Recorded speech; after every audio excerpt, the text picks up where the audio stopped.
We're back now with a Today food recipe that is perfect for the summer. A delicious dinner made right on the grill. And here to help us is Chef Alex Tubero. He's the executive chef and owner of Opto right here in New York City, where you will find these dishes on the menu. Alex, it's so nice to have you here. Nice to be here. I'm excited Congrats on your new restaurant. Thank you. Thank you. And we are getting treated with a couple of the items off the menu. Definitely, yeah. So we just do simple stuff at the restaurant. So our whole idea is just to be able to do this at home. Yeah, for you guys. I find cooking something like Branzino intimidating. Is it? It shouldn't be intimidating. Okay. I think first rule, you get the best quality fish you can get.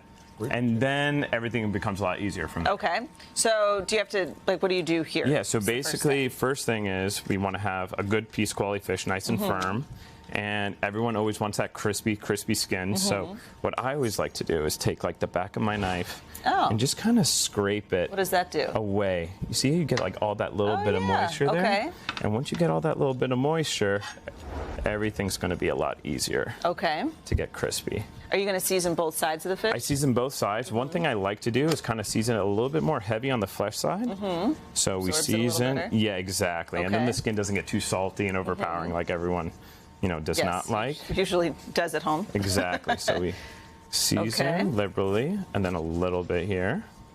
And you like to use a grill pan. Can you also do this on the grill outside? I like it, personally, I like it on grill outside. Okay. Nice, big, hot, extra, Okay. So how, do you have to put oil or anything down there? Oh, yeah, definitely a little oil. Okay. There's some right there. Perfect. And actually, the easier way to do this is instead of oiling the grill, we're just going to put a little bit of olive oil right on the skin. Rub that in.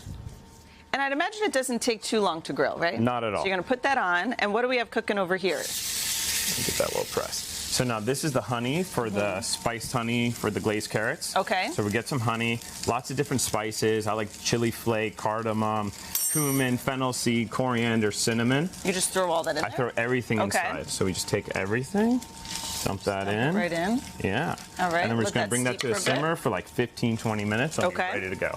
Got our. Is that what's cooking over here? That's it. And don't worry, it looks like it's burning, but don't worry. Okay. Don't worry. I would just say it's perfect. They're perfectly glazed when it's almost burnt. Okay. How are you guys enjoying the fish and the carrots? Yeah. How do you make sure that it doesn't get overcooked? I think my philosophy is if you have a good quality piece of fish, if you overcook it, it's still going to taste better than a bad quality piece of fish that's perfectly cooked. Right. Okay. So we have the honey, carrots. and then I always like to do this oblique cut. So basically, we're kind of making these little triangles. We go that way, right on the bias. Oh, okay. Why do you like that cut? I like it because I don't have to go back and cut it again, and I go straight through the carrot. That's smart. Straight through the carrot. So we go all like this, and then you have different textures, the edges get a little bit more crispy, center stays crunchy, and that's how I love to do it. Okay. So, and then do you pour the glaze on top of the carrots after they're roasted? Yeah, so after they're roasted, we put these in the oven for 400 degrees until they're nice and tender. And we take the carrots. Dump them in. Dump them all in. I'm going to take a bite. Alex, this is so delicious. Thank you. Thank you so much. You're so welcome. For these dishes and more, scan the QR code or head to today.com/food to set up your free account to save all your favorite recipes. It's got a little kick to it, too. Yeah, a little spicy.